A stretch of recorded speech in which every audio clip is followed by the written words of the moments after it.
너희 빛이 새벽같이 비칠 것이며 너희 치유가 급속할 것이며 너희의 공의가 내 앞에서 행하고 너희의 영광이 내 뒤에 호위하리니 내가 부를 때에 나 여호와가 응답하겠고 내가 부르짖을 때에 나 여호와가 여기 있다 하리라. 아멘. 저희의 작은 응답에도 일하시는 주님 감사합니다. 그 감사함으로 오늘 예배의 자리에 저희가 함께하고자 합니다. 저희 예배의 자리가 갑갑하기도 하고 답답하기도 하고 무기력하기도 합니다.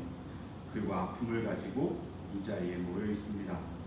우리 사회의 아픔을 주님께 고백하며 또 그 아픔을 만들어낸 우리의 삶의 악함을 고백하며 예배하오니 저희 예배를 받아주시고 치유하여 주시옵소서. 예수 그리스도의 이름으로 기원하옵나이다. 아멘. 이 기원을 담아서 첫 번째 초를 밝힙니다. 첫 번째 초는 우리에게 치유의 빛을 주시는 주님의 사랑의 빛입니다. 두 번째 빛을 밝히고자 합니다. 두 번째 빛은 그 치유의 빛이 우리를 행복하게 만들어주시는, 그리고 그 행복을, 복됨을 밝히라고 우리에게 명하시는 주님의 명령입니다. 그 명령의 화답방으로 다 같이 고백드리겠습니다. 주님, 예배에 초대해 주셔서 감사합니다. 아멘. 다 같이 일어나셔서 왕의 지성소에 들어가 찬양 드리겠습니다.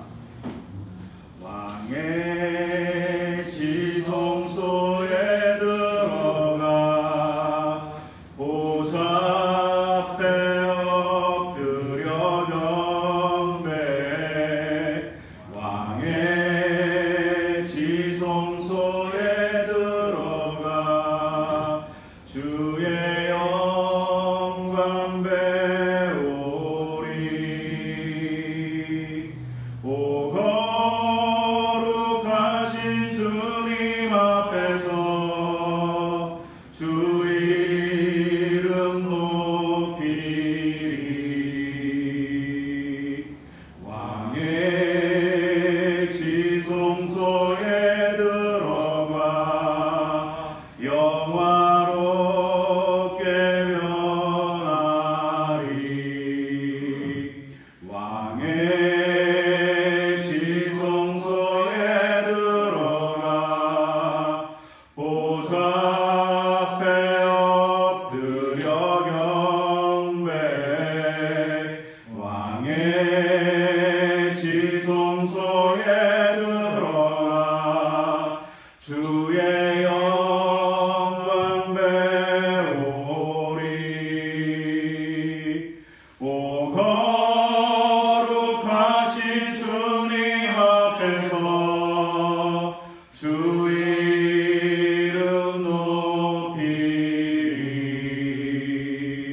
왕의 지성소에 들어가 영화롭게 변하리. 아멘. 다 같이 자리에 앉아주세요. 이 시간 제가 기도드리겠습니다. 사랑과 치유의 하나님 아버지, 사순절 세 번째 주일을 보내고 있습니다. 올해는 사순절이 정말 고단스러운 사람들이 참 많습니다. 코로나로 아픈 많은 사람들이 있습니다. 그 자리, 주님의 아픔 그 손으로 어루만지셔서 부활의 치유가 있게 하여 주시고, 하나님, 코로나로 답답한 삶을 살고 있는 집안에 갇혀있는 많은 사람들이 있습니다. 그들에겐 찾아가셔서 주님, 이 사회에 또 그 아픔에도 찾아가셔서 무덤을 깨치고 나오셨던 부활의 기쁨을 우리가 이 사순절 기간 느낄 수 있도록 주님 도와주시기를 소망합니다. 하나님, 또한 이 땅에 방역을 위해서 열심히 일하는, 땀이 비가 되듯이 온몸을 적시는 많은 사람들이 있습니다. 육신의 무게가 너무나도 무겁고 일이 버거울 때 십자가를 지셨던 주님의 그 어깨로 그들의 짐을 같이 져주시고, 십자가에서 내려오셨던 주님의 해방을 그들에게 시원한 바람으로 찾아가게 하여 주시기를 소망합니다. 하나님 또한 코로나 때문에 지치고 힘든 자영업자들이 너무나도 많이 있음을 고백합니다. 하나님, 그들의 생계가 어떨지 모르겠습니다. 이스라엘 백성이 광야에서 만나를 먹었듯이 이스라엘의 갈릴리 광야 그 근처에서, 그 언덕에서 많은 백성에게 오병이어의 기적을 베풀어 주셨던 주님의 그 놀라운 먹여주심이 이 땅에 있기를 소망합니다.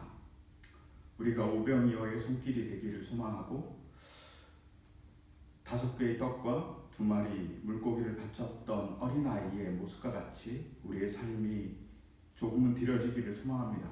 그 드려짐을 통해서 주님의 역사가 일어나는 우리의 기적의 삶이 되기를 간절히 소망합니다. 또 이 일을 진행하고 있는 정부의 많은 사람들에게도 찾아가 주셔서 그들의 마음자리 힘들 때마다 위로하여 주시고 그들의 노동의 강도를 주님께서 돌봐주시기를 소망합니다. 하나님, 그를 통해서 그들이 조금은 더 지혜롭게, 조금은 더 평안하게, 조금은 더 많은 사람들에게 더 많은 칭찬과 위로를 받을 수 있기를, 그리고 그런 손길이 우리이기를 소망합니다. 거짓된 뉴스가 우리를 더 괴롭힙니다. 그런 뉴스들을 생산하는 자들에게 주님의 선한 마음을 주셔서 악함을 회개하고 그런 거짓된 것을 내려놓을 수 있도록 주께서 도와주시고 그 거짓이 이 땅을 혼란스럽지 않도록 주께서 도와주시기를 간절히 소망합니다. 더불어서 사순절을 맞이해서 누군가의 아픔에 동참했던 우리의 기억들을 되새기며 다시 동참하게 하시고 그 동참을 통해서 주님의 사랑의 십자가를 더욱더 느끼게 하시고 또 그것을 통해서 이 땅이 주님의 사랑으로 온전히 회복되는 놀라운 역사가 있게 하여 주시기를 간절히 소망합니다. 더불어서 그것을 이야기하는 교회의 예배가 회복되고 공동체가 모여서 웃을 수 있는 날이 속히 지속되기를, 속히 오기를 하나님 간절히 소망합니다. 하나님, 그것을 통해서 하나님을 만나고 경험하는 우리의 삶들이 더욱더 풍성해질 수 있도록 주께서 도와주시옵소서. 또한 고난 중에 있는 많은 사람들을 돌봐주시옵소서. 코로나뿐만 아니라 경제적인 아픔, 육신의 아픔, 정신적인 아픔, 삶의 여러 가지 아픔에 시달리고 있는 많은 사람들을 도와주셔서 주님, 그들에게 하나님의 기쁨이 채워지는 날이 속히 올 수 있도록 주께서 역사하여 주시옵소서. 또한 선교지에서 열심히 노력하고 있는 많은 선교사들에게 더욱더 힘을 더하여 주시고 또한 그들의 노고 속에 복음이 그들이 있는 자리에서 꽃 피어나고 그 꽃이 그 땅의 백성들을 기쁘게 하는, 그 땅의 백성들을 즐겁게 하는 일이 될 수 있도록 주께서 도와주시옵소서. 더불어서 이 시간 하나님과 자신만이 아는 죄를 우리 이 시간 침묵으로 같이 고백드리겠습니다.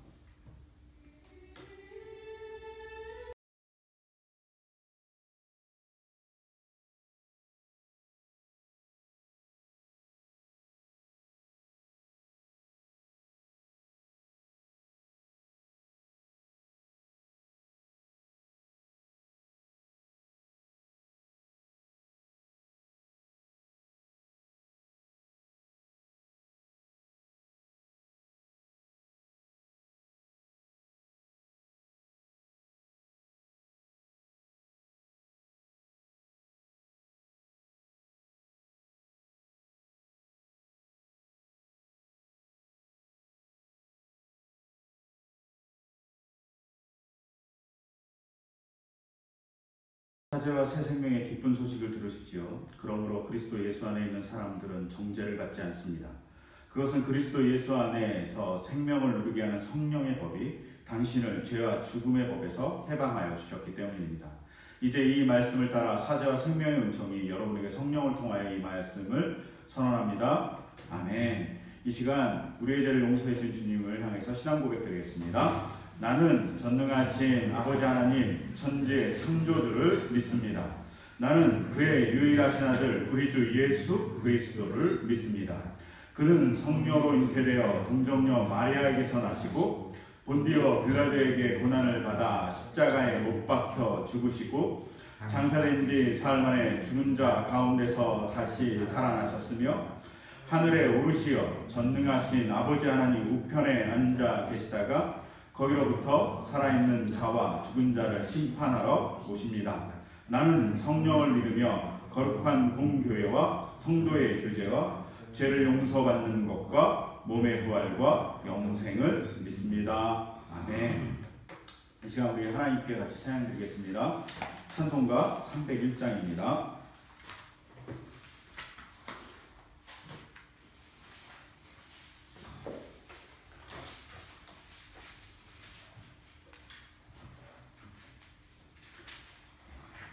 찬송가 301장 하나님께 같이 찬양드리겠습니다.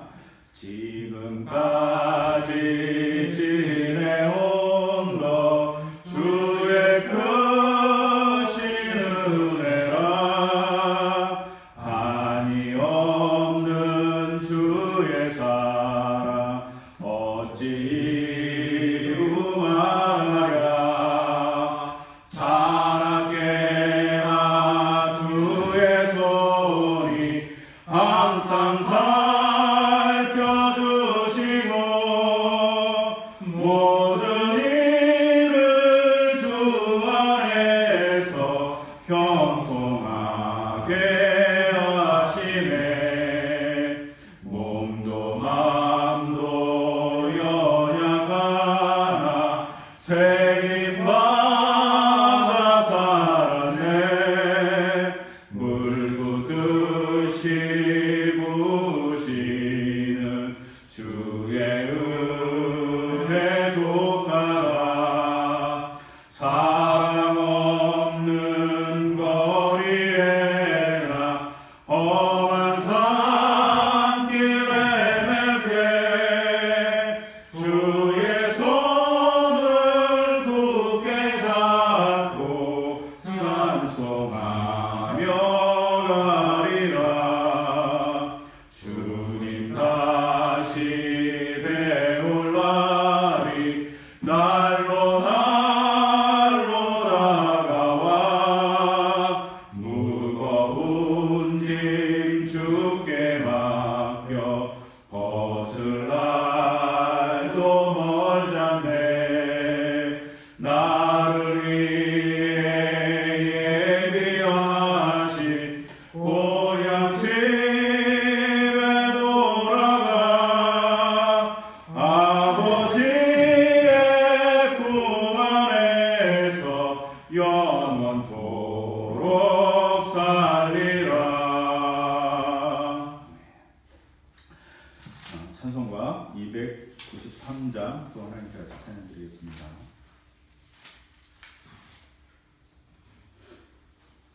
이 시간 같이 또 찬양드리겠습니다. 주의 사랑 비칠 때 기쁨 오네. 근심 걱정 물러가고 기쁨 오네.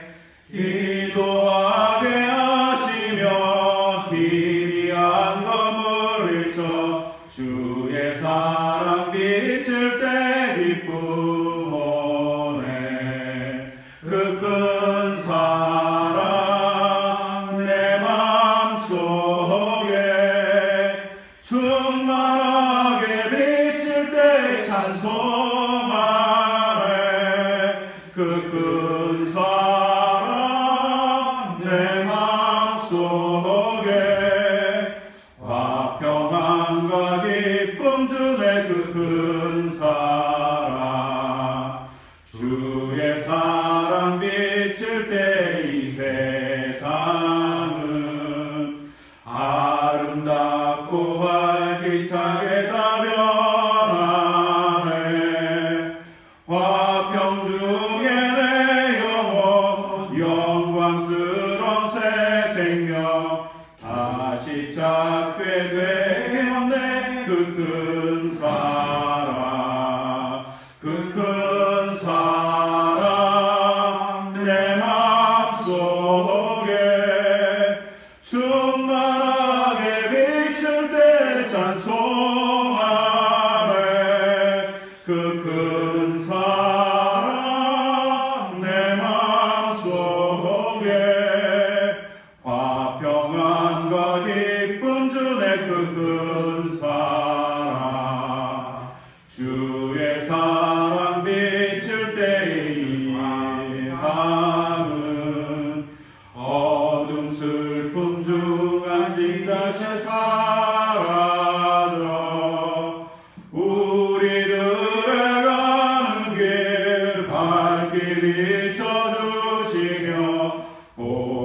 받게 하시네. 그 큰 사랑, 그 큰 사랑 내 맘속에 충만하게 비칠 때 찬송하네.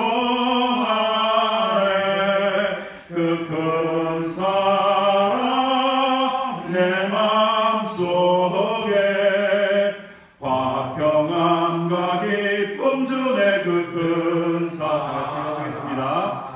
주의 사랑 비칠 때 그 광채가 찬란하게 우리 둘러 비치겠네.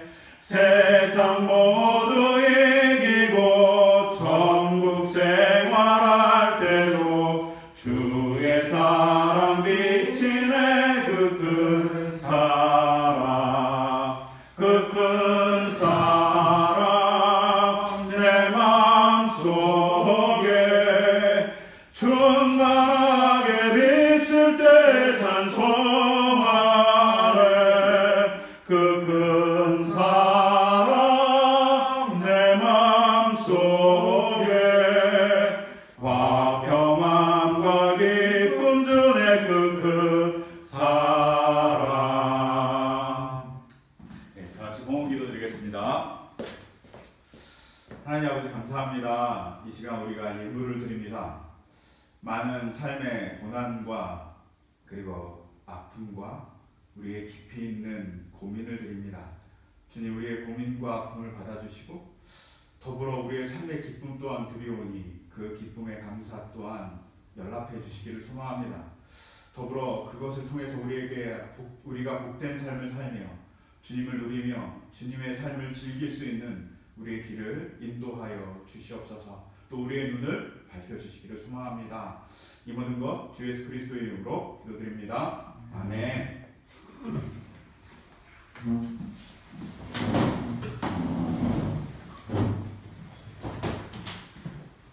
예, 이 시간 다 같이 하나님의 말씀을 보겠습니다. 하나님의 말씀 주보를 보시면 좋으실 것 같아요. 예, 주보를 보시고 다 같이 합독할 텐데요. 오늘의 구약의 말씀은 예레미야가 3장 19절에서 25절까지입니다. 이 말씀 같이 합독하겠습니다. 내가 겪은 그 고통, 쓴 숲과 쓸개집 같은 그 고난을 잊지 못한다. 잠시도 잊을 수 없으므로 울적한 마음을 가눌 길이 없다. 그러나 마음속으로 곰곰이 생각하며 오히려 희망을 가지는 것은 주님의 한결같은 사랑이 다음이 없고 그 긍휼이 끝이 없기 때문이다.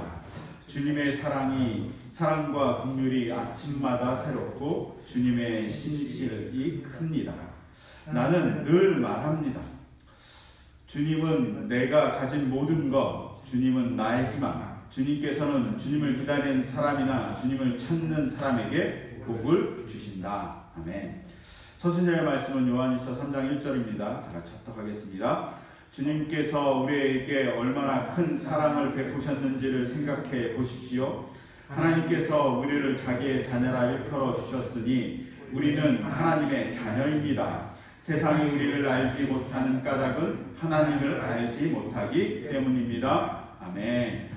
이 말씀 따라 사는 동안 지치지 않게 하시고 이 말씀 따라 사는 동안 주님 나라 이루소서.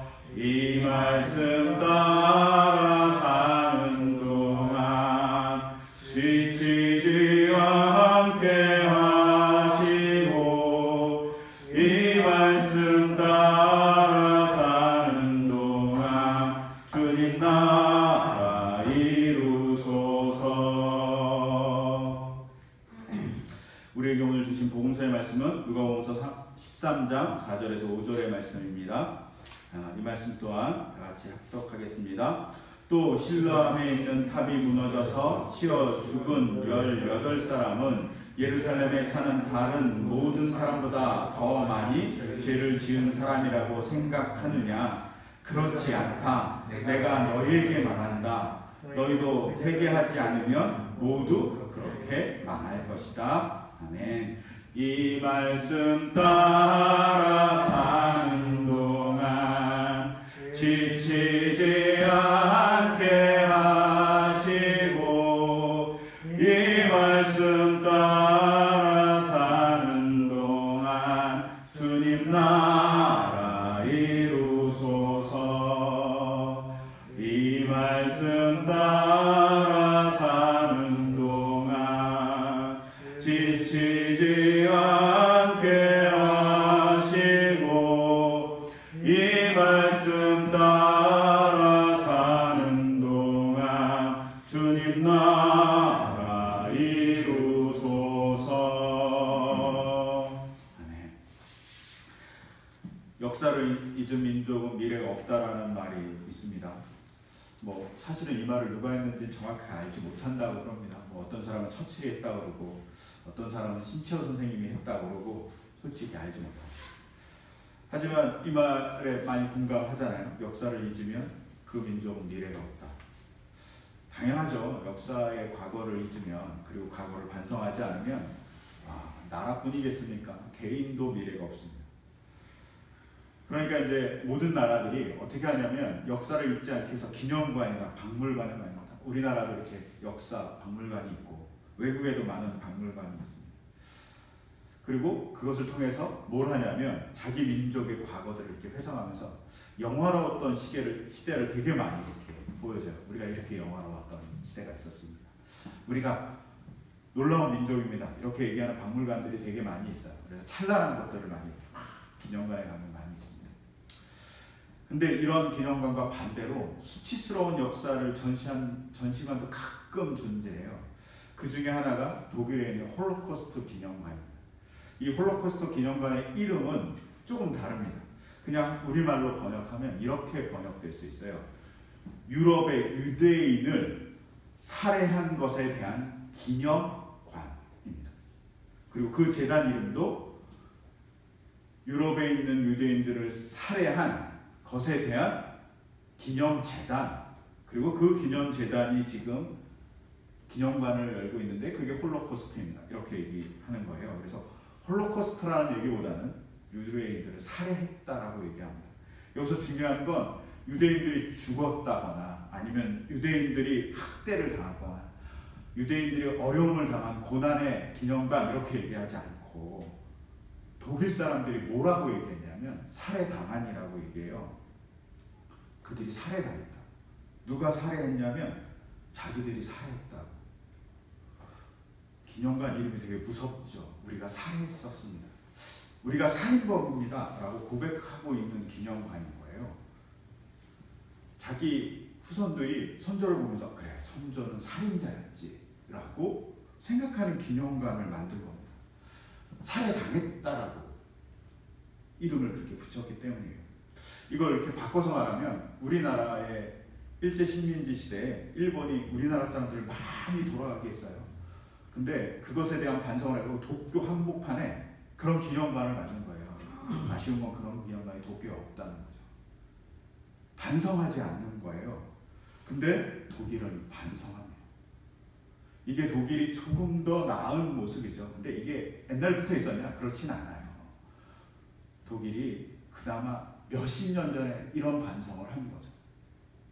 그리고 이 반성을 통해서 독일이 변하기 시작했고 독일 교육도 변합니다. 그래서 독일에는 홈스쿨링이라는 게 존재하지 않아요. 왜 존재하지 않냐면 너무나도 뛰어나고 괜찮은 아이가 혼자 자라나면 혹시나 히틀러 같은 아이가 될까봐 절대로 홈스쿨링을 하지 않는다고 해요. 한 번은 어떤 엄마 아빠가 너무 똑똑한 아이가 있길래 학교를 안 보내고 자기들이 직접 교육하겠다고 법원에 제소를 해요. 근데 그 제소가 법원에서 그럴 수 없다. 홈스쿨링 하면 안 된다고. 왜? 아이가 사회성이 발달해야 되기 때문에. 사회 공동체의 일원으로 살아가야 되기 때문에 그것을 배우는 것이 집단 안에서 배울 수 있다고 절대로 홈스쿨링을 허락하지 않았다고 해요. 이게 독일이 자기가 자기의 역사를 바라보면서 반성한 거죠. 그리고 그것을 통해서 미래를 만들어낸 것이 지금의 독일이지 않을까 싶어요. 이런 독일의 그런 홀로코스터의 기념관과 또 약간 다른 반성 혹은 다른 모습을 갖고 있는 게 이스라엘 땅에 있는 홀로코스트 기념관이에요. 이스라엘 땅에 있는 홀로코스트 기념관의 이름은 조금 다릅니다. 히브리어로는 야두바심이라고 해요. 이 야두바심이란 이 단어가 어디서 나왔냐면 이사야서 56장 5절에서 나온 말씀이에요. 제가 그냥 이거를 개역개정이 조금 더 나은 것 같아서 개역개정으로 읽어드리면 이렇게 되어 있어요. 내가 내 집에서 내 성 안에서 아들이나 딸보다 나은 기념물과 이름을 그들에게 주며 영원한 이름을 주어 끊어지지 않게 할 것이며 라고 되어 있어요. 그러니까 대를 이어가는데 아들보다 딸보다 더 좋은 걸 준다는 거죠. 근데 그 좋은 걸 뭐라고 얘기하냐면 기념물과 이름이라고 해요. 그걸 히브리어로 야드와 그 다음에 쉼이라고 하죠. 야드는 힘이에요. 오른손 뭐 이런 뜻이긴 한데 여기서는 기념물로 번역됩니다.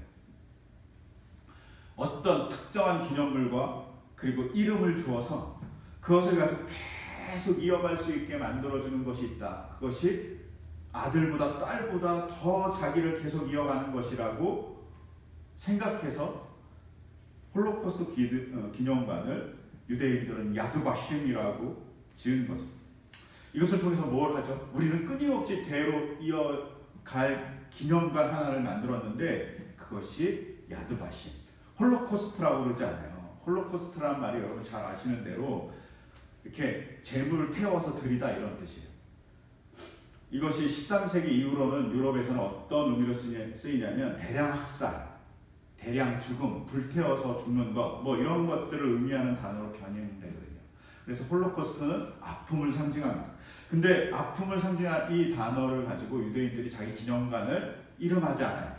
그리고 이 기념관의 이름을 자기들은 야드바심, 기념물이 되고 그리고 이름이 되어서 내 아들, 딸보다 더 오래가는 끊이지 않는 것이 되어야 한다. 왜? 우리가 그렇게 살해당했고 우리가 그렇게 살아당할 수밖에 없었던 역사를 가졌고 그 역사에 대한 타인에 대한 반성도 있지만 우리 자신에 대한 반성도 있습니다.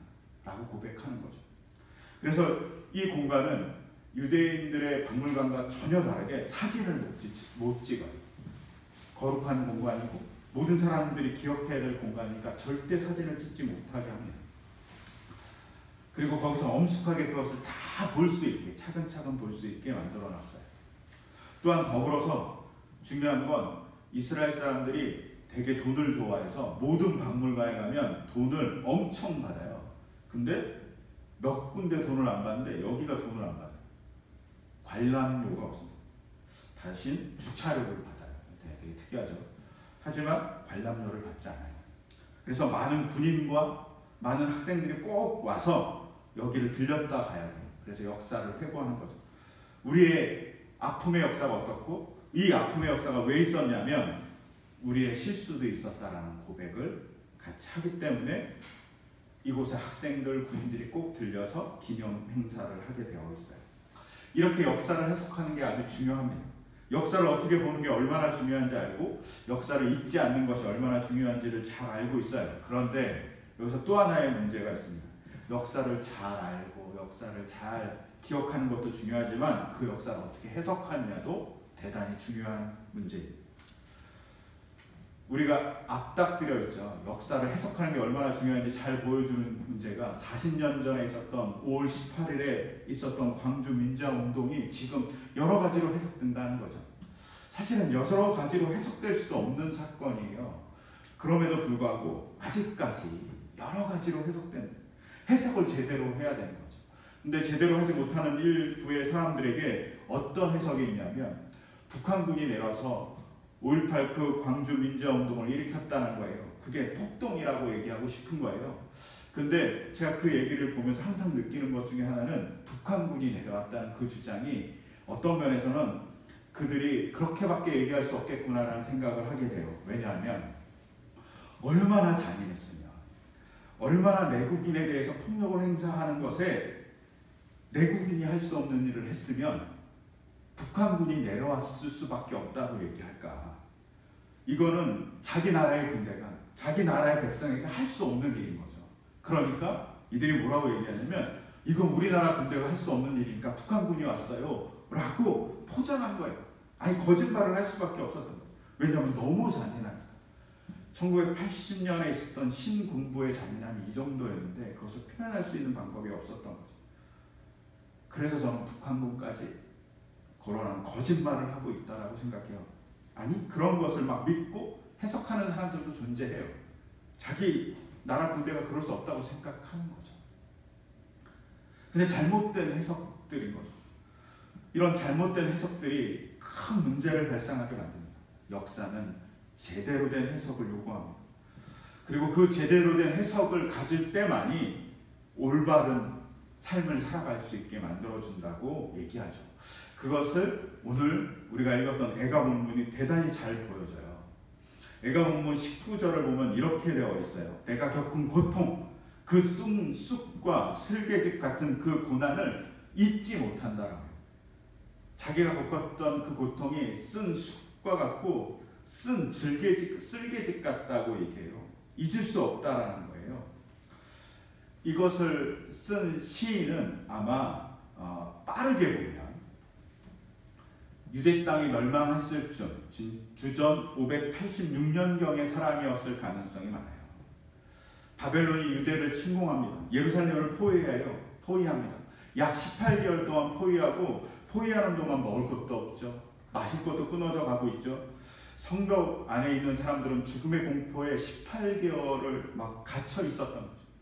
우리가 코로나 때문에 몇 주를 갇혀 있을 때 너무나도 답답하고 힘들잖아요. 근데 바벨론의 침공을 통해서 예루살렘에 18개월을 유대 사람들이 갇혀 있어요. 너무나도 고통스럽죠. 근데 이 갇힌 것으로 끝나면 좋은데 갇힌 그 방어선이 뚫리고 예루살렘 궁전은 털리고 심지어 예루살렘 성전에 있던 모든 보물은 다 뺏기고 예루살렘 성전도 불타게 되고 심각한 아픔이 찾아오는 거죠. 이게 단순히 그냥 성이 무너지고 궁전이 무너지고 성벽이 무너지고 성전이 무너진 거에 물질적인 문제가 아니라 이때 이 사람들은 뭐라고 생각했냐면 성전만 있으면 우리가 견딘다라고 생각했어요. 성전만 있으면 우리가 구원받을 수 있다고 생각하던 사람들의 시대였던 거죠. 근데 성전이 없어졌어요. 심지어 성전을 아름답게 하나님께 예배하게 만들어주는 기물들, 그릇들, 법궤 뭐 이런 모든 것들이 상실되는 일이 벌어진 거죠. 믿음이 막 흔들리는 거예요. 자기가 그렇게 믿었던 것이 완전 파괴되는 현실을 맞이하는 거죠. 우리가 가끔 사회생활하면 너무나도 믿었던 친구가 있잖아요. 너무나도 착하게 보고 너무나도 좋게 보고 있는 상사가 있을 수도 있잖아요. 근데 나중에 알고 봤더니 그 사람이 자기를 괴롭히는 괴수인 거예요. 아니면 그 사람이 전혀 도와주지 않는 거예요. 이런 믿음의 배신이 일어난 것 같은 느낌이 들던 시대에 사람들이 살고 있었던 거죠. 그래서 20절을 보면 이렇게 얘기해요. 내가 그 순간을 잠시도 잊을 수 없다고. 그래서 잠시도 잊을 수 없어서 울적한 마음을 가눌 길이 없습니다. 라고 20절에 고백해요. 애가 3장의 시인은 예루살렘이 파괴되고 바벨론에서 짓밟히고 성전이 없어지고 믿음이 막 흔들리고 있는 이 순간을 잠시도 잊을 수 없다고 해요. 이거를 히브리 말로 뭐라고 표현하냐면 자코로티츠코라고 해요. 이게 무슨 말이냐면 자코르라는 게 기억하다라는 뜻이거든요. 자카르라는 말에서 왔는데 이걸 2번 얘기한 거예요. 뭐라냐면 기억하고 또 기억하고. 이 말은 끊임없이 그 과거를 내가 또 생각하고 또 생각하고 또 생각하고 라는 되게 강조하는 표현이에요. 자기가 망한 것, 자기가 왜 망했을까, 막 자기의 잘못 끊임없이 생각하는 거죠. 아니면 바벨론에게 실수했던 것, 아니면 바벨론이 악하게 했던 것 끊임없이 생각하는 거예요. 그러면서 마음속이 점점 울적해진다고 얘기해요. 이 울적해진다는 말을 마음이 울적해진다고 되는데 이때의 마음은 히브리어로 네페시입니다. 네페시라는 게 몸도 의미하고 영혼도 의미하고 마음도 의미해요. 전인적인 거죠. 근데 이 전인적인 것이 울적하다는 말이 무슨 말이냐면 뭔가에 눌려버리다는 거예요. 프레스 기계에 꽉 눌리듯이 눌렸다는 거예요. 우리가 그러잖아요. 너무나도 고통스럽고 힘들면 무릎을 꿇고 몸을 접고 땅을 치면서 막 울잖아요. 그런 상태인 거예요. 아니면 너무나도 지쳐갖고 막 몸에 막 몇만 톤이 나를 누르는 것 같은 느낌? 그런 누름을 이야기하는 게 울적한 마음을 감출 수 없다는 뜻이에요. 너무나도 누르는 압박이 심하니까 견딜 수가 없는 거예요. 그리고 그 누르는 압박이 얼마나 아픈 것을 잘 표현하는 게 19절에 쓴 숲과 쓸개질이에요. 이게 그냥 쓴 것, 고통스러운 것, 괴로운 것 이렇게 표현하잖아요. 근데 이거 히브리어로 보면 독이에요. 독. 내가 독을 마셨습니다. 이런 뜻이에요. 독을 마시니 내 몸이 죽을 것 같이 됐습니다. 라고 얘기합니다. 그래서 내 몸이 막 프레스 기계로 누르는 것 같이 너무나도 힘듭니다. 라고 얘기하는 것이죠. 그런데 반전이 시작됩니다. 이 시인이 21절에서 뭐라고 하냐면 그러나 마음속으로 곰곰이 생각하며 라고 되어 있어요. 자신의 마음을 곰곰이 생각했다는 거예요. 이때 마음은 또 위에 있었던 20절의 마음하고 달라요. 이때 마음은 또 레브라는 거예요. 즉 19절의 마음은 네펫이라면 20절의 마음은 히브리어로는 레브예요. 근데 이 레브는 뭐냐면 지식의 저장소, 경험의 저장소, 마음의 저장소예요. 자기의 마음의 저장소를 들여다보는 거죠. 근데 그것을 곰곰이 들여다보는 거예요. 자세히 들여다보는 거예요. 이런 거죠. 우리가 막 여행을 가잖아요. 그러면 사진을 막 찍어요. 아니면 무슨 기념일에 평생에 막 사진을 찍잖아요. 아이가 태어나면 막 사진을 찍잖아요. 근데 그 사진을 한번 모든 사진을 보관하고 있는 디스크를 열어서 디렉토리를 열어서 하나씩 다 보는 거예요. 한 장 한 장 한 장 보는데 그 순간 어떻게 보냐면 내가 곰곰이 봤더니 거기서 희망을 가진다고 얘기해요. 희망을 왜 가지냐면 22절에 주님이 한결같이 사랑하고 주님이 한결같이 자기를 돌봐주고 다음 없는 긍휼로 끊임없이 자기를 보살펴줬던 기록들이 그 사진에 한 장 한 장 다 있는 거예요. 19절과 20절에서는 회고했을 때는 어려운 것만 보는 거예요. 어려운 것만 봤더니 너무 괴로운 거예요. 그런데 사진 전체를 다 열람했더니 그 어려운 건 잠시였구나. 평생에 하나님께서 돌봐주신 건 너무나도 많구나 라고 보는 거죠. 제가 이런 경험들을 아이 사진을 볼 때마다 느껴요. 아이 사진을 이렇게 가끔 이렇게 넘겨서 볼 때가 있어요. 그러면 하나님께 감사할 때가 있어요. 특히 제가 제일 감사하는 것 중에 하나는 저희 아이가 뭐 1살, 2살 뭐 이쯤에 제가 아이가 감기에 걸려갖고 너무 상태가 안 좋은 거예요. 그래갖고 아이를 데리고 집 근처에 있는 병원으로 이제 차를 몰고 간 거예요. 항상 가던 병원으로. 근데 그날은 또 보통은 후면 주차하는데 그날은 웬일인지 제가 전면 주차를 했어요. 전면으로 이렇게 주차를 해놓고 그리고 뒷좌석에 카스트에 앉아있는 아이를 내리기 위해서 뒷문을 열고 아이를 이렇게 안아 올렸어요. 그리고 그냥 보통은 문 닫고 가거든요. 근데 그날따라서 또 아이를 치켜 올렸어요. 근데 치켜 올리는 순간 쾅 소리가 그 쾅 소리가 뭐냐면 아이가 광고칸에 부닥친 거예요. 그러니까 제가 올리는 순간 아이 머리가 광고칸에 쾅 부닥친 거예요. 근데 그 소리가 정말 크게 들린 거예요. 엄청 크게 들리니까 순간 엄청 놀랐거든요. 그리고 아이를 딱 봤더니 어디가 다쳤냐면 여기가 다쳤어요. 눈 바로 밑에. 거기 약간 찢어져갖고 피가 날라오는 거예요. 아이가 막 자지러지게 우는 거죠. 그 순간 막 큰일 났다고 생각해요. 아빠로서 너무 크게 나요. 그래갖고 막 부랴부랴 챙겨갖고 막 2층에 있는 병원으로 빨리 올라가고 의사한테 보여드렸어요. 그러면서 의사 선생님 아이가 막 이렇게 아파하는데 제가 오다가 얼굴 이렇게 부닥쳤어요. 이거 괜찮나요? 그랬더니 아니 이것 때문에 아픈 게 아니라 감기 때문에 아픈 거예요 아버지. 괜찮아요. 그러시는 거예요. 저희 아들한테도 괜찮냐 그랬더니 아빠 괜찮아요 이러는 거예요. 여기에서 조금만 한 1cm만 벗어났으면 아마 눈을 찔렸을 거예요. 어쩌면 실명할 수도 있었을 수 있어요. 근데 그날 막 생각해보는 거예요. 하필이면 왜 전면 주차를 했을까?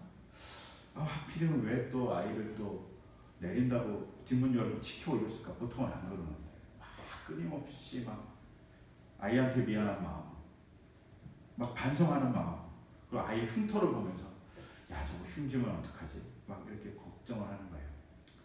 너무나도 다행히 흉도 안 나고 잘 안 물었습니다. 그 순간 그래도 그 지켜주심이 얼마인가. 조금만 빗나갔으면 눈을 찔렸을 거고, 그러면 어쩌면 아이는 크게 눈을 다쳐서 눈을 제대로 볼 수 없는 아이가 될 수도 있는데 그 속에 지켜주시는 하나님이 있는 거 아닐까? 라는 생각이 드는 거죠. 또 아이가 그 상처를 두고 저를 향해서 아빠 때문에 내 얼굴에 이렇게 스크래치가 갔어 라고 얘기하지 않고 차라리 괜찮다는 거예요. 아이가 너무나도 아빠를 위로하는 거죠. 그 속에 아이에 대한 감사가 생기는 거죠. 아이가 이렇게 마음이 넓구나. 아이가 이렇게 잘하면 좋겠다라는 생각을 들면서 아이에 대한 희망을 갖게 되는 거죠. 사진을 볼 때마다 그런 순간들이 너무 많은 거죠. 조금만 잘못했으면, 조금만 내가 더 실수했으면 큰일 날 뻔했던 적이 너무 많죠. 이런 경험을 아이를 키울 때뿐만 아니라 언제 하냐면 운전할 때 합니다. 조금만 늦었으면 사고 났겠다 이런 생각합니다. 제가 교회 안에서 선교 담당할 때 뭐 했냐면 지방교회 도와주는 교회들을 도와주기 위해서 이렇게 지방교회들을 다 돌아다니면서 그 교회를 방문하고 그 교회의 어려운 점을 물어보고 그 교회에 도와줄 것들을 물어보면서 이렇게 연락하는 일들을 했어요. 근데 그 당시 내비가 없어갖고 제대로 못 찾아가는 거예요. 그래갖고 막 헤매다가 고갯길에서 어디로 갈지 몰라갖고 잠시 멈췄어요. 그리고 고개 커브길이니까 여기 반대로 가야 되나 다시 밑으로 내려가나 고민하려고 옆에 잠시 멈췄는데 그 잠시 멈춘 사이에 한 8톤짜리 트럭이 중앙선을 침범해갖고 왔어요. 만약에 제가 거기 안 멈추고 그냥 갔으면 그 차랑 그냥 충돌했을 거예요. 그럼 여기에 없었을 거예요. 그리고 거기에 모두 탄 성도들이 뭐라고 했거든요. 목사님 서서 다행이에요. 저희가 막 길을 헤맸거든요. 우리가 길을 헤매서 다행이에요. 목사님 길을 헤매지 않아서 우리 죽었어요. 뭐 이러는 거죠. 그런 경험들이 너무 많은 거죠. 그 작은 경험, 여기 잠깐 쓸까요? 라고 했던 그 경험이 어쩌면 도와줌의 경험일 수 있다는 거죠. 그 경험들을 일일이 다 스캔하는 거죠. 언제? 오늘 본문의 21절에 마음속에 곰곰이 생각해서 내가 쭉 봤어요. 그랬더니 하나님이 한결같은 사랑으로 다음 없는 긍휼로 끊임없이 나를 도와주고 계셨어요 라고 시자가 고백하는 거예요. 언제? 이스라엘이 패망하고 있는 시점에, 그리고 그 패망한 것을 가지고 포로지에 살 때 이스라엘 사람들이 그렇게 고백하는 거예요. 그러면서 우리를 다시 살려줄 하나님에 대한 기억을 하는 거죠. 그러면서 언제 이 노래를 부르냐면 포로지에서 불러요. 망한 사람들이 망하는 것에 대한 서러움으로 막 영면의 눈물을 흘려야 되는데 그게 아니라 애가 3장은 희망을 보는 거죠. 우리가 망했지만 하나님이 돌봐줄 때가 있었어. 이제 다시 돌봐줄 거지. 그러니까 그 하나님을 잡고 있어야 돼 라고 얘기하는 거죠. 그러면서 뭐라 그래요? 23절에 하나님의 사랑과 긍휼이 아침마다 새롭다. 매일 새롭게 우리에게 있다는 것을 우리가 알았습니다 라고 고백합니다. 근데 이거 더 놀라운 건 뭔지 아세요? 우리 말로는 표현이 잘 되어 있지 않지만 22절의 한결같은 사랑과 다음 없는 긍휼은 우리말로 히브리어로 바꾸면 사랑은 헤세드 있고요. 그 다음에 긍휼은 레헴이라고 얘기해요. 근데 이 헤세드는 어떤 헤세드냐면 성실한 사랑을 의미해요. 절대 끊어지지 않는 사랑을 얘기해요. 사람들에게 가끔 이렇게 앙케이트 조사나 심리 조사를 할 때 자기가 가장 편안한 장소가 어디예요? 이렇게 물어보면 다들 어떤 장소를 편안하다고 생각하냐면 약간은 어둡고 그 다음에 자기 혼자 약간 웅크리고 앉아있을 만한 공간을 되게 편하다고 생각한대요. 그래서 왜 그런 곳이 편하다고 생각하냐 이렇게 조사해봤더니 그게 자궁하고 비슷해서 자궁 안에서 끊어지지 않는 탯줄로 이어져서 끊임없이 공급해주는 그런 엄마의 공급을 받는 것, 그런 형태를 헤세드라고 얘기해요. 그런 사랑, 끊어지지 않는 한결같은 사랑은 헤세드라고 얘기해요. 그런 엄마의 자궁 같은 사랑. 근데 이 엄마의 자궁 같은 그 사랑을 또 얘기하는 게 뭐냐면 레헴이에요. 이 레헴은 베들레헴의 레헴이 아니라 이 레헴은 R로 시작되고 베들레헴의 레헴은 L로 시작되거든요. 이 레헴, R로 시작되는 이 레헴은 원래는 자궁이라는 뜻이에요. 국률이 자궁이라는 이름에서 나왔다는 거죠. 엄마의 자궁 안에서 아이를 돌보듯이 하나님이 사랑해 주는 것을 국률이라고, 히브리 사람들은 그것을 레헴이라고 얘기하는 거죠.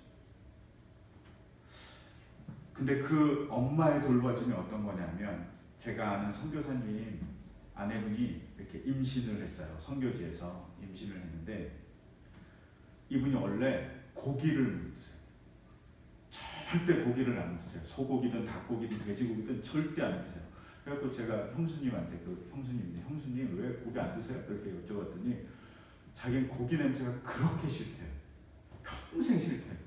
그래갖고 맡으면 먹을 수가 없다는 거예요. 근데 이 형수님이 첫째를 딱 가지는 순간 갑자기 고기가 너무 먹고 싶대요. 그래갖고 그분이 브라질에서 선교사였거든요. 그리고 브라질 고기가 흔하잖아요. 아, 브라질에 있어서 그때 다행이었어요. 안 그랬으면 큰일 났어요. 왜요? 그랬더니 아, 제가 소는 한 수십 마리 잡아먹었을 거예요. 뭐 이렇게 얘기하시고 소를 엄청 먹어. 둘째 가졌을 때도 그러셨대요. 엄마가 아이를 가지면 엄마의 자궁 안에 아이가 가지면 자기의 욕구가 아니라 아이의 욕구에 따라서 음식을 먹습니다. 그게 긍휼인 거죠. 인간의 욕구를 보면서 그 욕구를 채워주는 것이 하나님의 긍휼이라고 얘기하는 거예요. 본문은 이런 사랑과 이런 긍휼을 하나님이 갖고 있다는 사실을 기억 속에 다 심어놨다는 거예요. 그러니까 너의 기억을 제대로 좀 봐. 역사를 제대로 좀 해석해줘. 라고 얘기하는 거죠. 근데 더 재밌는 것은, 더 놀라운 것은 히브리어로 헤세드나 혹은 국률이라고 얘기한 레헴이 대부분은 단수로 쓰여요. 근데 복수로 별로 안 쓰이거든요. 제가 복수로 쓰인 거 몇 번 찾았는데 10번 내로 별로 안 쓰여요. 특히 헤세드. 그런데 여기는 복수예요. 둘 다. 헤세드도 복수로 쓰이고 레헴도 복수로 쓰여요. 일부러 그렇게 쓴 거죠. 하나님의 사랑했던 것들이 얼마나 있는지 기록하고 있는지 한번 너의 사진첩에서 뒤져봐. 혹은 하나님의 긍휼이 어떠했는지를 그 사진첩에서 뒤져봐 라고 얘기하는 것과 동일한 거예요. 그렇게 사랑해 준다고 얘기하는 거죠. 우리의 삶에서 그렇게 사랑해 주시는 주님이 있다는 거죠. 우리가 너무나도 잘 아는 시 중에 모래 위의 발자국이라는 시가 있어요. 이런 거잖아요. 어떤 사람이 밤에 꿈을 꿨어요. 근데 예수님하고 자기가 둘이서 해변가를 막 걸어가는 거예요. 근데 자기가 정말 어려웠던 시기의 발자국은 자기 발자국만 있는 것 같은 거예요. 딱 하나의 발자국만. 그래서 이 사람이 물어봐요. 예수님, 내가 정말 어려웠을 때 왜 발자국 하나만 있냐고. 왜 당신은 어디 계셨냐고. 왜 주님은 저를 떠나셨냐고 이렇게 물어봐요. 그러니까 예수님께서 이렇게 대답하죠. 나의 귀하고 소중한 아이, 나는 너를 너무 사랑했고 너를 결코 떠나 있지 않았다. 내 시련 때에, 고통 때에도 내가 본 오직 한 짝의 발자국, 그것은 바로 나의 발자국이야. 그때 내가 너를 등에 업고 걸었다. 이렇게 얘기하죠. 이 시가 누구의 시인지는 알 수 없어요. 그런데 이 시에서 시자는 과거를 생각해요. 그랬더니 발자국이 하나 있을 때가 되게 많은 거예요. 그때마다 어려웠어요. 근데 그 사진첩 같은 그 과거의 꿈을 쭉 회상하면서 보니까 원망스러운 거예요. 발자국만 보면 원망스러운 거예요. 하나님 없어 보이니까, 예수님 없어 보이니까. 근데 업고 걸었다는 거잖아요. 그 발자국은 내게 아니라 예수님, 하나님 거라고 얘기하는 거예요. 과거를 곰곰이 볼 필요가 있고 해석을 제대로 할 필요가 있는 거죠. 이스라엘 사람들이 망했을 때 애가를 불러요. 망했을 때 애가를 부르면서 원망을 하는 게 아니라 하나님을 부르는 거죠. 과거에 도와줬던 하나님. 그래서 내가 희망합니다 라고 얘기하는 거예요. 희망한다는 말이 히브리어로 기다린다는 말이에요. 기다린다는 말이 더 적합하죠. 여기서는 내가 곰곰이 생각하면서 오히려 기다립니다. 왜? 하나님이 나를 한결같이 사랑했으니까, 다없는 긍휼로 나를 지켜줬으니까 기다린다고 얘기해요. 그리고 그 기다림으로 하나님을 고대하고 그리고 회복될 것을 얘기한다고 망했을 때 얘기하는 거예요. 아니면 망하고 있는 상태. 그리고 이 노래를 언제 이스라엘 사람은 지금도 부르냐면 이스라엘 사람들이 유대력으로 5월 9일에 불러요. 5월 9일이 언제냐면 이스라엘의 성전이 파괴된 날이에요. 지금도 성전이 파괴된 날을 기념하면서 애가를 읽어요. 이때는 다른 성경을 절대 읽지 않아요. 애가만 읽어요. 그리고 애가를 읽으면서 뭘 생각하죠? 그래, 우리가 망했어. 그게 아니라 지금까지 망한 우리의 백성을 계속 지켜주신 하나님, 기다렸더니 이런 과거의 역사가 있었군요 라고 이스라엘 백성이 지금 이스라엘 땅에서 이렇게 부르고 있는 거예요. 놀랍죠. 이날이 어떤 날이냐면 5월 9일이 공교롭게도 전설이죠. 전설인데 솔로몬이 만든 성전이 주전 586년에 망가졌어요. 파괴됐어요. 그때 망했던 날도 5월 9일. 그 다음에 주 70년경에 이렇게 성전이 다 파괴됐다고 얘기하잖아요. 근데 그 다 파괴됐는데 로마에 의해서 그때도 5월 9일이라고 이제 전설에 있어요. 이거 사실인지 아닌지 알 수 없어요. 전설에 있어요. 또 언제가 5월 9일이냐면 모세가 가데스 바네아에서 정탐꾼을 12명 보냈어요. 그리고 10명이 돌아와서 잘못된 보고를 해갖고 잘못된 해석을 한 거죠. 하나님 준 가나안 땅은 아름다운데 거기 가나안 땅에 이미 안악자손 같은 자손이 있어서 우리 못 들어가, 우리 메뚜기 같아요 라고 얘기했던 고백을 하면서 이스라엘 사람들을 다 마음을 풍지박산 만들었던 그 사건이 일어난 날도 5월 9일이라고 생각해요. 역사를 잘못 해석하거나 역사에 잘못된 경험을 했던 날을 5월 9일이라고 생각하는 거죠. 근데 그런 잘못된 해석을 한 날을 우리가 더 이상 반복하지 맙시다. 애가를 부르면서 뭘 생각해야 되냐면 하나님의 긍휼과 사랑을 기억합시다. 그것이 우리를 지탱하고 우리를 변화시켜줍니다. 그리고 그 하나님을 기억해야 됩니다라고 얘기하는 게 5월 9일의 애가를 부르는 거죠. 우리로 바꾸면 경술국칠 잘 모르잖아요. 우리는 광복절은 알아도 경술국칠은 잘 모르잖아요. 경술국칠이 8월 29일이거든요. 그날 더 애통나고, 광복절 중요하지 않고 이 사람들한테는 우리로 말하면 경술국칠이 더 중요해요. 일제 강제 병합된 날을 막 애통하면서 그래도 하나님이 지켜주셔서 광복을 주셨습니다 라고 얘기하는 것이 성전 파괴날을 기념하는 날 애가를 부르는 것과 비슷하다고 보시면 돼요. 이렇게 얘기하는 거죠. 역사를 어떻게 보느냐, 그리고 역사를 그 어떻게 보느냐를 통해서 읽지 않는 것, 그것이 성경이 말하고 있는, 우리가 성경을 보는 이유 중에 하나죠. 하나님이 절대 포기하지 않는다. 절대 포기하지 않고 우리를 끊임없이 돌봐주신다. 지금 우리가 기도해야 될 일 중에 하나죠. 코로나 때문에 답답하고 코로나 때문에 어렵습니다. 그때 포기하지 않고 우리를 지켜주신 하나님. 또 다른 일들 때문에 어렵잖아요. 그때도 지켜주시는 하나님이라고 고백하면서 우리가 기도해야 되는 거죠. 근데 여기서 또 하나 중요한 거, 하나님이 어디를 회복시키시냐, 하나님이 어떻게 우리에게 희망을 갖게 하냐에 대한 얘기를 하고 있는 것을 잘 볼 필요가 있어요. 뭐라고 얘기하냐면 하나님이 우리를 복 주시는데, 그래서 우리가 희망을 갖고 있고 25절에 가면 주님을 기다리는 자, 주님을 찾는 자가에게 복을 준다고 되어 있어요. 그거를 좀 히브리적인 말 순서대로 바꾸면 주님의 복이 희망하는 자에게 있다는 거예요.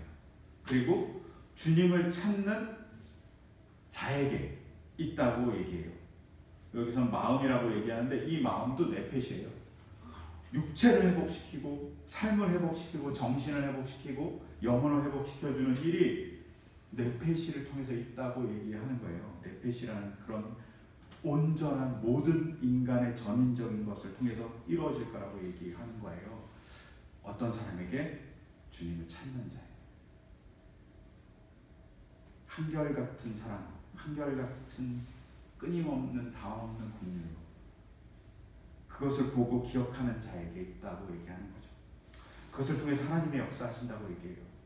우리가 한번 기억해 봤으면 좋겠어요. 우리의 삶이 어떻게 과거를 회상하고 있는지, 과거 속에 하나님이 역사한 것을 잘 기억하고 있는지 한번 잘 볼 필요성이 있습니다. 그걸 잘못 보면 어려움이 찾아오고요. 그걸 잘 보면 뭐라고 얘기하냐면 복된 사람이 된다고 얘기해요. 그 복이 창조시대 때 하나님이 참 보기 좋다라고 얘기하는 톱으로 되어 있어요. 정말 보기 좋게 만들어진 걸로 네가 보여지게 될 거라고 얘기하는 거죠. 그렇게 해줄게 라고 얘기하는 겁니다. 어떻게 해야 된다고요? 과거를 잘 보고 잘 해석해야 됩니다. 그리고 그 과거 속에 한결같이 있는 사랑, 다음, 긍휼 이걸 잘 볼 필요가 있습니다. 그것을 기억하면서 우리가 하나님께 기도하고 하나님을 찾는 우리의 일주일이 되가기를 소망합니다. 그러면서 이 시간 같이 찬양했으면 좋겠어요. 아침 안개의 눈알 가리듯 나의 약한 믿음 의심 쌓여. 우리의 모습이 이런 거 있잖아요. 저도 이럴 때 많았거든요. 근데 부드럽게 다가오는 주님의 음성이 있습니다. 아무것도 염려하지 말라. 왜? 주님께서 우리를 사랑하고 그리고 우리를 지켜주신다. 얘기해 주신다고 얘기합니다. 이 찬양 우리 같이 드릴게요. 다 같이 일어나셔서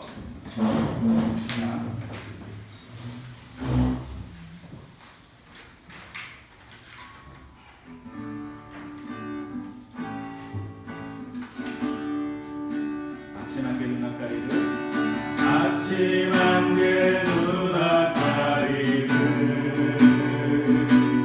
나의 약한 믿음 의심 쌓일 때 부드럽게 다가온 주의 음성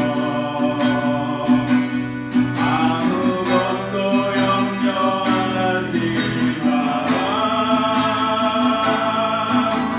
빛을 위해 많이 내리는 나의 작은 소망 사라져갈 때 고요하게 들리는 주의 음성 내가 너를 사랑하노라. 외로움과 마감 속에서 주님 앞에 나아갈 때에 위로하시는 주님 나를 도우사 사랑의 마음 감싸주시네. 십자가에 보혈로써 주의 크신 사랑 알게 하셨네. 주님께 감사하리라. 언제나 주님께 감사해. 아침 안개 눈알 가리듯 아침 안개 눈알 가리듯 나의 약한 믿음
시간 우리에게 언제나 인도해 주시는 주님을 생각하면서 이 시간 같이 잠깐 우리의 삶을 회고하고 또 우리의 삶 속에 언제나 주님의 역사가 있기를 바라는 마음으로 잠깐 같이 기도드리겠습니다.